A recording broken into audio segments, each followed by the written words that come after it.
আসসালামু আলাইকুম রহমতুল্লাহি ওয়া বারাকাতুহ। সাকিব খানের জন্য বাংলা শিখেছেন কৈতনী কফি। হ্যাঁ বন্ধুরা, বছর কয়েক আগে যুক্তরাষ্ট্রে রাজকুমার সিনেমা ঘোষণা দিয়েছেন পরিচালক হিমেল আশরাফ, জানিয়েছিলেন সাকিব খানের বিপরীত অভিনয় করবেন মার্কিন যুক্তরাষ্ট্রের নায়িকা কৈতনী কফি। কিন্তু ১.৫ বছরে শুটিং শুরু হওয়া দেখা দেয়নি। গুঞ্জন ওঠে সাকিবের নায়িকা হিসেবে থাকছেন না এই আমেরিকান সুন্দরী। তবে সেই গুঞ্জন উঠিয়ে দিয়েছেন এই মার্কিন নায়িকা নিজেই। সামাজিক মাধ্যমে একটি পোস্ট দিয়ে জানিয়েছেন তিনি রাজকুমারের জন্য প্রস্তুতি শুরু করেছেন। অর্থাৎ সাকিব খানের ২০২৪ সালে ঈদ ধামাকা নায়িকা হচ্ছেন আমেরিকার এই নায়িকা। অভিনেত্রী সম্পর্কে পরিচালনা জানান তিনি কাজের জন্য খুবই সিরিয়াস।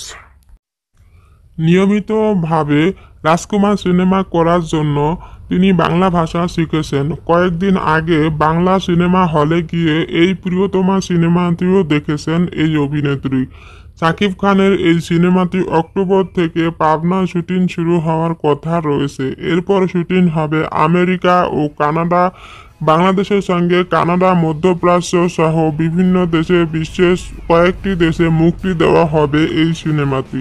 রাজকুমার সিনেমা প্রযোজনা দায়িত্ব সামলাবেন রাষ্ট্রপতি আরশাদ আদনান। তিনি সাকিব খানের প্রিয়তমা ব্লকবাস্টারের সিনেমাটি পরিচালনা করেছেন এবং ঈদে আসতে চলেছে এবার আরেকটি ব্লকবাস্টার। ভিডিওটি ভালো লাগলে চ্যানেলটি সাবস্ক্রাইব করুন, কমেন্ট বক্সে জানিয়ে দিন কেমন লাগছে।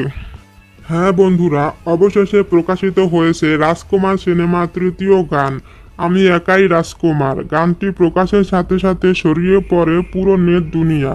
গানটিতে সাকিব খানের পারফরম্যান্স পুরোই দুর্দান্ত। এক কথায় অসাধারণ নাচছে গানটিতে। সাকিব নজর কাড়ল সকল সাকিবের ভক্তদের। দুর্দান্ত এই গানটি দেখে কোনোভাবেই যেন চোখ ফিরানো যাচ্ছে না। আমি একাই রাজকুমার প্রকাশের সাথে সাথে নেট দুনিয়া ভাইরাল। ভিডিওটি ভালো লাগলে চ্যানেলটি সাবস্ক্রাইব করো, পাশে থাকুন ইনশাল্লাহ।